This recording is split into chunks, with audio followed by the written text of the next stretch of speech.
Before you think I'm crazy, no, I do know that we are still far from any holiday. But if you want to be smart and spend without thinking twice, this is the way to do it. Hi guys and welcome to the channel. If this is your first time to the channel, we're talking about credit cards, points, finances, and travel. If this is something that interests you, please like this video, subscribe. If you have any questions or comments, leave them down below. I will get back to you as soon as I can. Guys, every like, every subscribe really does help me to continue doing this research so you don't have to. 80% of you are watching these videos over and over without subscribing, so please do. Thank you. Why are we doing this video now? It's so early in the game, isn't it? Well, if you think that end of October is Halloween, end of November is Thanksgiving, and Christmas is, of course, end of December, that means we have about a month until Halloween, 2 months until Thanksgiving, and 3 months until Christmas. If you get any of the really worthy credit cards, they have a minimum spend of $4,000 to $5,000 in 3 months. I don't know about you guys, but it takes me a couple of months to hit these minimum spends in order to get the bonus. And then it takes 2 to 3 weeks for the bonus to show up on your account and be ready to be used. I've played the game of catching up later, getting a credit card, thinking that, I'm gonna hit the minimum spend later, but that takes me out of budget. There has been cases where I wanted to buy something that was $500, there was a $1,000 sign-up bonus, but then I was playing catch to hit the minimum spend because the item I bought was only $500, and then I have to come up with another $3,500 of spend in order to get the sign-up bonus.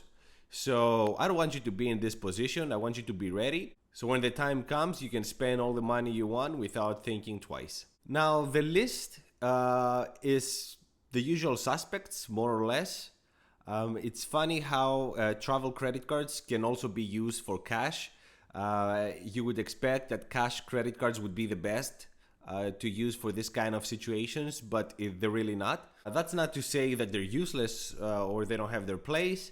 But the biggest sign-up bonuses come from travel credit cards, which is kind of an oxymoron because it makes you think, why would you get a cashback credit card? Before we get to the credit cards, let's see the criteria. There are many great credit cards that have a great return on spend. From Chase, for example, is the Freedom Unlimited, the Freedom Flex. On the Citi side is the Custom Cash. We're looking anywhere from $500 to $750 spent to get $200 back.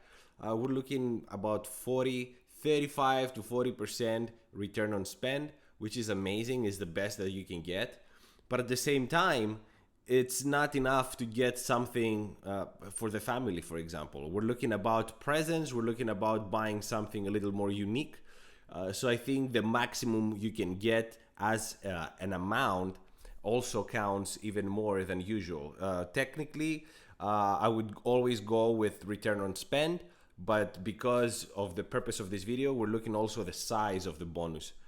We want to get something and be ready for Christmas, right? Or any holiday. Let's get to it and get back to wrap it up. So the third best credit card is the American Express Premium Rewards. This one has a 50,000 point bonus after spending $3,000 in 3 months. It has $100 on incidentals, same like the Platinum basically, and $100 TSA pre-check or global entry. So $200 immediately there, but we are not accounting for these.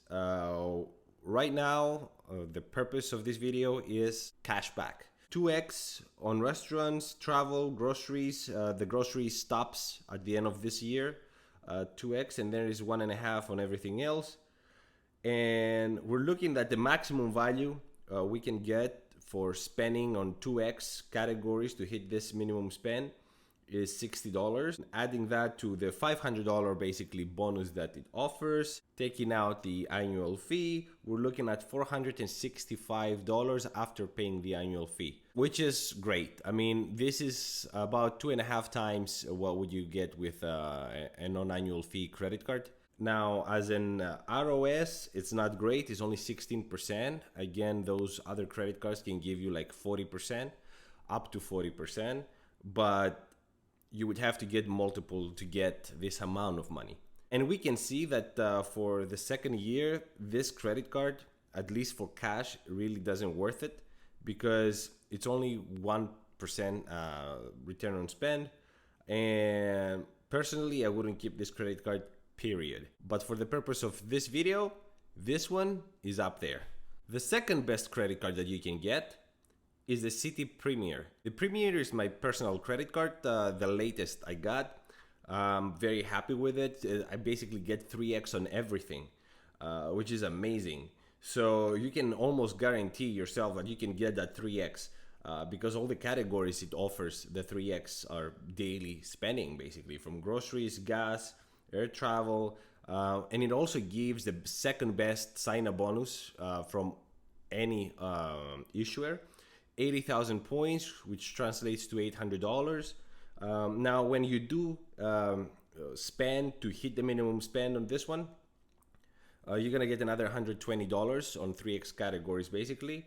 So you're looking at $920. Now, I say $920 here. I realize I didn't subtract the annual fee on this one. So once you do that, you're looking at $825, which is still amazing. $825 after paying the annual fee. It's just an amazing deal, guys. The best credit card that you can get right now is the Chase Sapphire Preferred.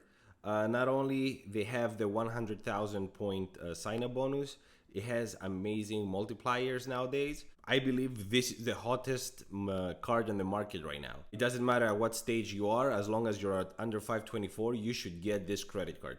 34% return on spend is incredible. We're looking at over $1,000 after we subtract the annual fee.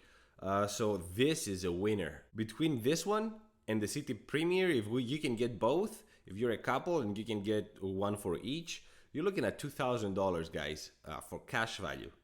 That's a lot. You can get a whole lot presents with this one. This is also a credit card that I would never get rid of, except for I did already, but you know, it was the old version. 2.5% cash return. And I have the asterisk here because 2.5% cash, guys. When we're talking this Chase Sapphire Preferred, we're looking at the most flexible currency there is. You can transfer this in the future for travel. You can get at least 1.5 times what you see here, or 2 times when we're looking at Hyatt. So this could potentially be 5%, which is incredible. 5% return you can get with the Preferred.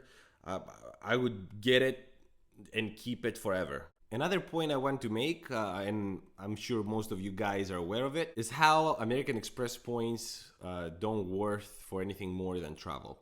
American Express credit cards are just travel credit cards, and as much as I love them for travel, they're really useless when it comes to cash back. And that's what I love about Chase, and I get to love about Citi, is that their points can be used as cash, a 1-to-1 ratio. So every point you see is 1 cent, basically. This flexibility gives me a peace of mind, you know, because you never know what circumstances you might have. If you have a couple 100,000 points sitting on your credit card accounts, you're looking at $2,000 minimum. Let me know what you think. Do you think it's too early? Are you planning to get any of these credit cards? Thank you so much for watching. Until the next one, ciao.